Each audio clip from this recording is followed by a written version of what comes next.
The Bank of China told their depositors that their savings accounts are now investment products and can no longer be withdrawn. And to stop the people from trying to withdraw their money, the CCP deployed tanks. Banks all over the world are imploding.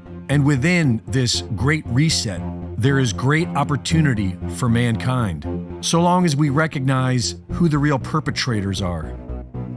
The word apocalypse simply means the lifting of the veil, a revelation of truth, or in modern terms, the Great Awakening. Mankind is now awakening to the fact that we have been lied to and exploited as chattel for, at the very least, our entire lifetimes. And one of the most valuable truths to be gleaned from the Great Awakening, as far as human civilization is concerned, is who is responsible. It's crucial to identify who is responsible so that we can stop it from happening again, because the enemy likes to hide. There is nothing new under the sun, and all we have to do is follow the money, which leads us directly to the Federal Reserve banking system and their conglomerate of associates known as the big banks. We can trace the big banks back to Mayer Rothschild, who famously said, "Give me control of a nation's money supply, and I care not who makes its laws." And he was likely speaking about the usury laws that for centuries prevented people from charging interest on loans because it was considered theft. If all men are created equal, then the banks should be acting more like a service industry, not profiting off other people's debt.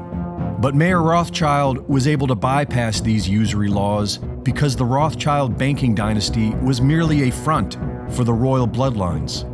As the old world order adapted their schemes for the Industrial Revolution, the Rothschild banking dynasty began running central banks for kings throughout Europe. And in America, they partnered with the Morgans to create the Federal Reserve banking system, which would normalize usury and debt for generations to come. For millennia, usury was considered immoral and denounced by major religions and philosophers. But today, it's completely normal in the West to be broken by debt and at the same time considered successful. But this is new. Many places still see usury as a crime against humanity.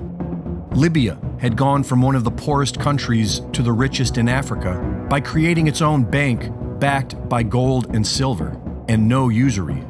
By 2011, the people of Libya were beginning to know real wealth, and Gaddafi was about to spread this model throughout all of Africa. But the old world order had other plans, and so Libya was looted and destroyed. The big banks and their royal inbred masters are responsible for the entire clown show we are seeing today. The Rockefeller family's Big Pharma engineered the COVID pandemic as a black swan event to collapse the world economy so that the old world order can discreetly become the new world order. They are orchestrating the radical LGBTQ agenda as a smokescreen to confuse you, while using Joe Biden and the United Nations 2030 agenda as scapegoats for the collapse of the US dollar. Because these inbred crooks plan on staying in power, and they need someone else to blame when they come to our rescue with a new financial system. Fortunately, this Great Awakening has revealed that we no longer need the old world order's big banks.